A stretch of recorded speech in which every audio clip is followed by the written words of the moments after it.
Bom dia, mais uma vez estamos de volta aqui para a continuação da nossa aula, nossa segunda aula do 8º ano de Geografia. Falando agora então das fases do capitalismo. Lembrando que cada fase dessa do capitalismo está ligada a um setor da economia. Você sabe que a economia é dividida em 3 setores: setor primário, secundário e terciário. O setor primário está relacionado ao quê? Ao extrativismo animal, vegetal e mineral. O setor secundário está relacionado à indústria e à construção civil. E o terciário, comércio, serviços e turismo. Então, cada fase do capitalismo dessa, está associado a um setor da economia. A primeira fase do capitalismo, qual foi ela? A primeira fase do capitalismo foi o capitalismo comercial, a partir do processo do mercantilismo, das grandes navegações. E até mesmo fala-se que essa fase surgiu até mesmo durante o regime feudal, que até então naquela época não existia o capitalismo. Mas o regime feudal configura-se na realidade um sistema de capitalismo comercial. Por quê? Não tínhamos moeda, na realidade a circulação de mercadoria era feita através da troca de produtos, o escambo, o que de certa forma tinha uma relação direta do homem com a natureza, mas que infelizmente atrasava o crescimento econômico, porque as relações comerciais eram feitas dentro de um próprio país, de um próprio clã na época. E aí, com o surgimento do mercantilismo, das grandes navegações, houve-se, na realidade, uma transação internacional entre países e continentes diferentes, através da exploração, e aí, consequentemente, deu-se uma força maior com esse capitalismo comercial. Também denominado como mercantilismo, essa fase da história capitalista se consolidou na Europa Ocidental entre os séculos XV e XVIII, a partir das grandes potências, inicialmente Portugal e Espanha, depois os Países Baixos, França e Inglaterra. Países Baixos aí que ele fala, Holanda é um deles. Que dominaram espaços para explorar riquezas, estruturando o sistema colonial que dividia-se em metrópole e colônia. Os habitantes dessas terras dominadas eram obrigados a direcionar sua economia para a produção e exploração de produtos primários em direção aos países dominadores, que, como retorno, importavam produtos manufaturados. Essa fase ficou conhecida como as grandes navegações.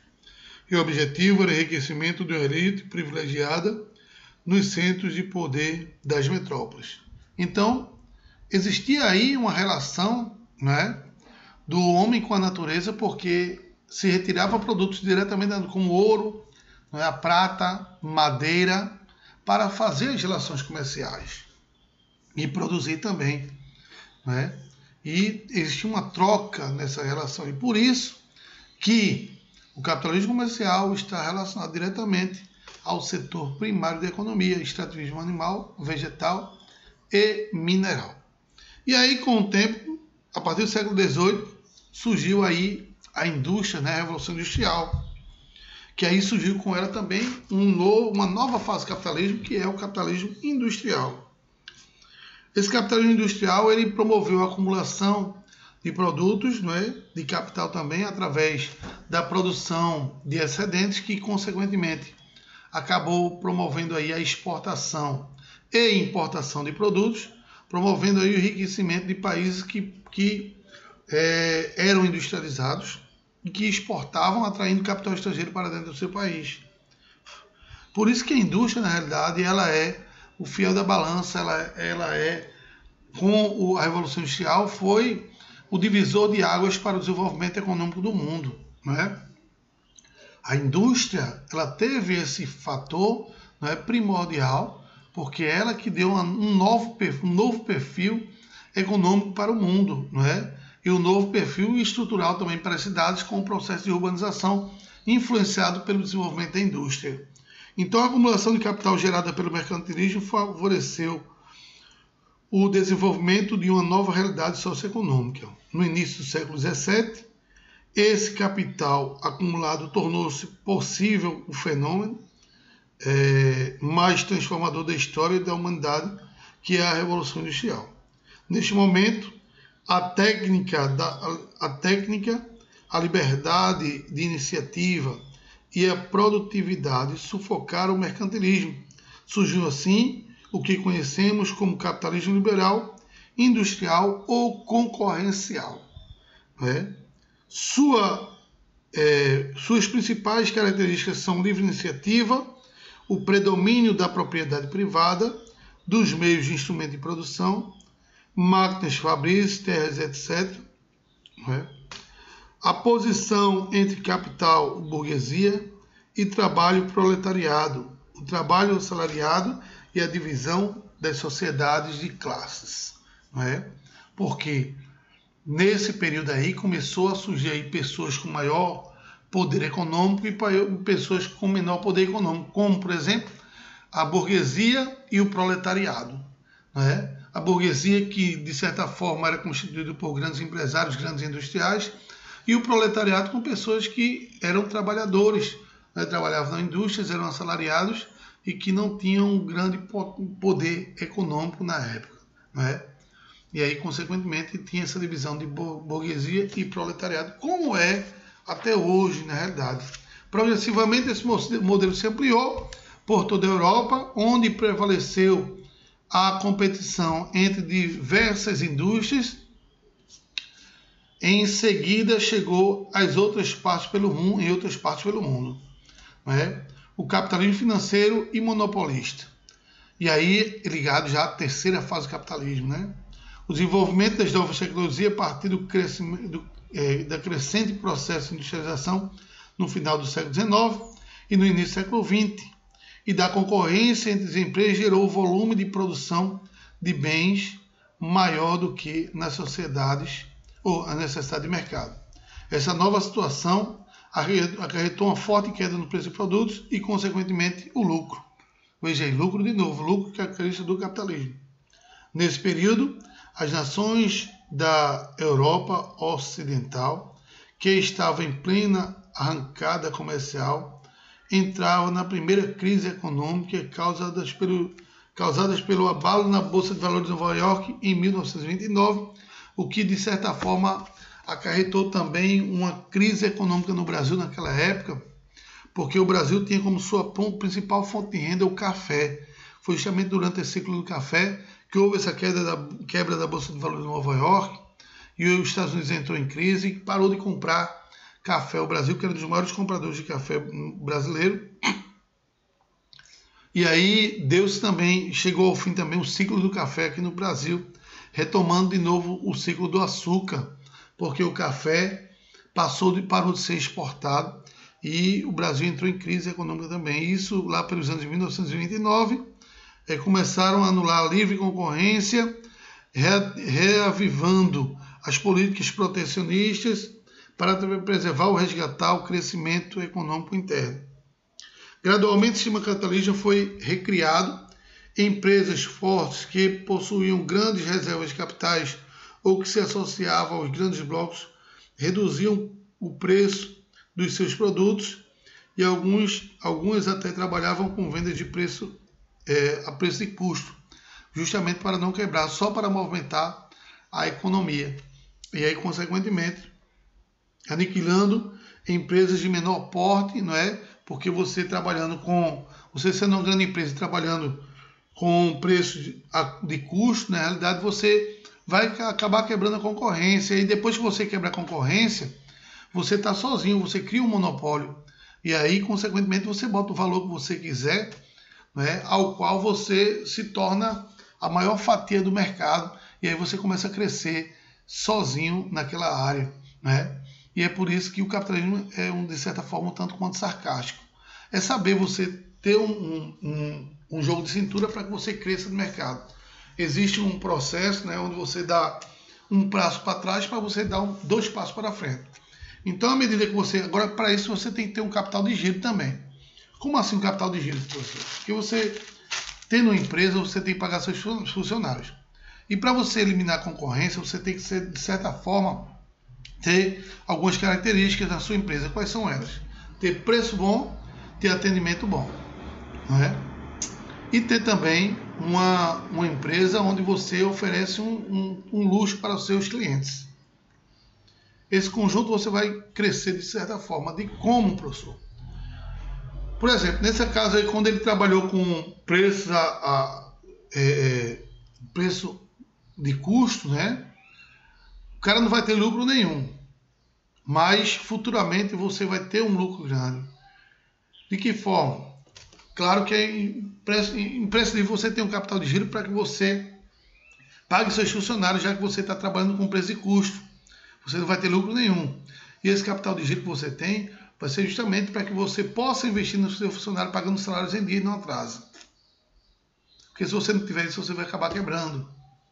Porque você, como está trabalhando no preço e custo, como é que você vai tirar o dinheiro do preço e custo para pagar seu funcionário? Então, tendo capital de giro, você vai quebrar a sua concorrência. Porque o cara vai chegar na concorrência e vai dizer o valor de um produto está muito alto, mas lá onde eu compro, o valor está bem baratinho. Então, eu vou comprar ali que vai estar vendendo a preço e custo. Então, essa sua concorrência vai quebrar. E você vai continuar no mercado. Quando a concorrência quebrar, você vai começar a aumentar o seu preço. Porque você vai estar sozinho no mercado. Então, a população vai ser obrigada a comprar você. E aí é onde você vai começar a crescer. Você cresce e aquele investimento que você jogou para trás, você vai começar a ter esse retorno aí. Então as pessoas vão começar a comprar só na sua empresa porque você vai ter uma fatia grande no mercado de consumidor. Eu tenho uma visão de comerciante, tanto quanto interessante, porque eu estou com um projeto para, a partir do ano que vem, abrir uma hamburgueria para mim. E eu não vou trabalhar só com hambúrguer, não é uma lanchonete em si. Mas eu quero ganhar na quantidade de produtos que eu vender. Eu vou ganhar na quantidade. Por quê? Eu chego na lanchonete por aí, por exemplo, eu vejo o valor do hambúrguer muito lá em cima, do sanduíche muito caro. Essa semana, inclusive, tem até uma alta. Toda madrugada eu como na lanchonete aqui, mas não vou dar nomes. Mas até a semana passada eu comia um X-frango e uma Coca-Cola, era R$15. Quando foi a semana que eu comer, estava R$17,50.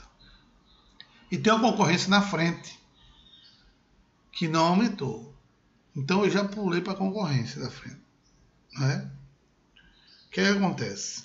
As pessoas, infelizmente, não sabem comercializar no Brasil. Querem enriquecer da noite para o dia, vendendo produtos muito caros. E acaba quebrando no futuro, porque as pessoas começam a correr da sua loja, porque aparece uma concorrência na frente que é mais barato.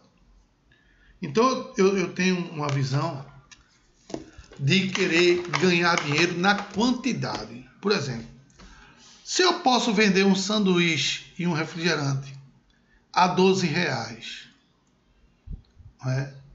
E eu estou tendo lucro, por que eu não vendo? Vou vender.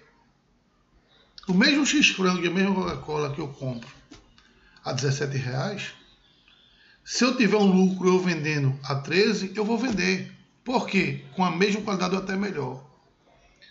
Por quê? Porque eu vou ganhar na quantidade. Se tu chega na lanchonete, tu vê um sanduíche a 17, tu vai em outro, está a 13, e esse que está a 13 o cara está ganhando também dinheiro, tu vai comer em qual?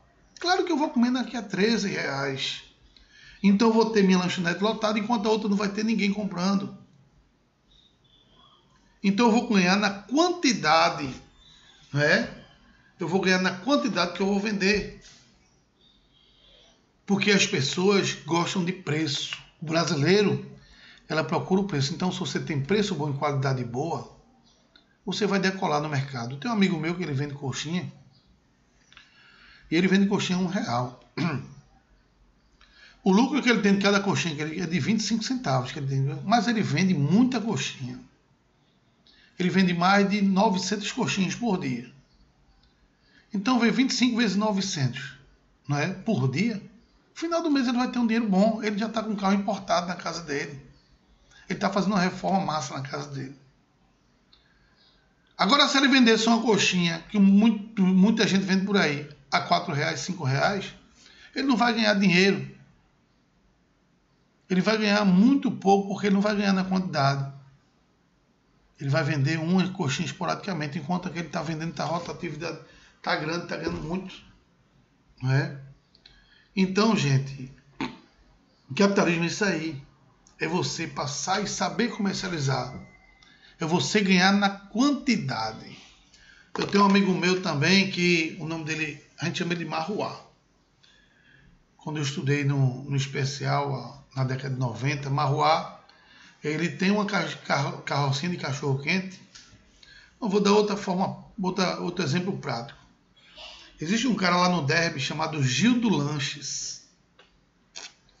Gildo Lanches vende um X-Egg e um copo de Coca-Cola gigantesco de 500 ml. Ele cobra apenas R$5 o lanche dele. É o lanche da madrugada. Se estiver liso, passando ali no Praça do Derby, pode parar em Gildo Lanches, com R$5 você compra. E a fila lá é imensa. Gildo Lanches está rico agora. Ele, inclusive, alugou uma casa, que ele ficava comercializando na praça. Ele alugou uma casa na frente.